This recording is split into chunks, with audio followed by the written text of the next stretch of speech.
Hey guys, hey internet, come and watch us draw and talk Vincent Van Gogh. So, welcome back to day 23 of 30 days of drawing dead people, aka turning celebrities and historical figures into zombies. Anyway, enjoy the doodle. So, Vincent William Van Gogh, otherwise known as Vincent van Gogh, was born March 30th, 1853.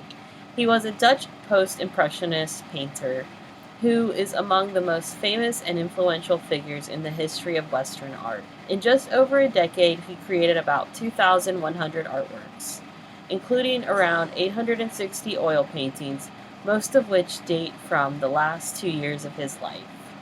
They include landscapes, still lifes, portraits, and self-portraits, and characterized by bold colors and dramatic, impulsive, and expressive brushwork that contributed to the foundations of modern art.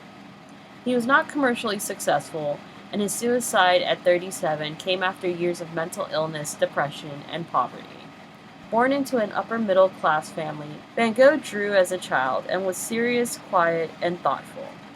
As a young man, he worked as an art dealer and often traveling, but became depressed after he was transferred to London. He turned to religion and spent time as a Protestant missionary in southern Belgium.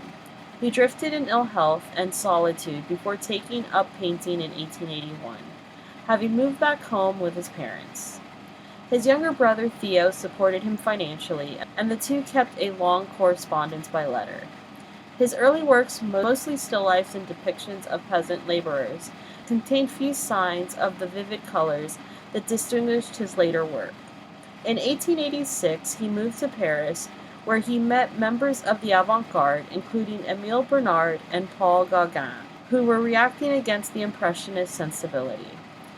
As his work developed, he created a new approach to still lifes and local landscapes.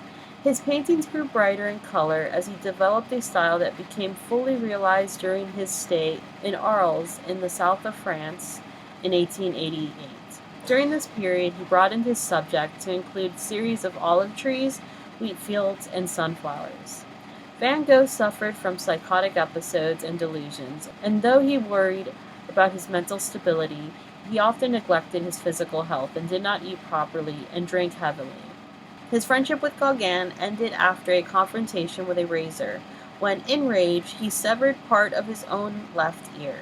He spent time in psychiatric hospitals, including a period at Saint Remy.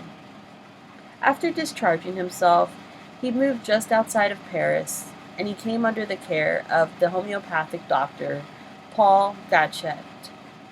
His depression continued, and on July 27, 1890, Van Gogh shot himself in the chest with a revolver. He died from his injuries 2 days later. Van Gogh was unsuccessful during his lifetime and was considered a madman and a failure. He became famous after his suicide and exists in public imagination as the quintessential misunderstood genius, the artist where discourses on madness and creativity converge. His reputation began to grow in the early 20th century as elements of his painting style came to be incorporated by Fauves and German expressionists.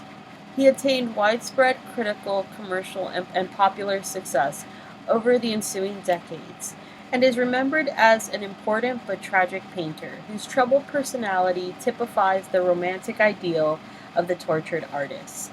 Today's Van Gogh's works are among the world's most expensive paintings to have ever sold, and his legacy is honored by a museum in his name, the Van Gogh Museum in Amsterdam, which holds the world's largest collection of his paintings and drawings.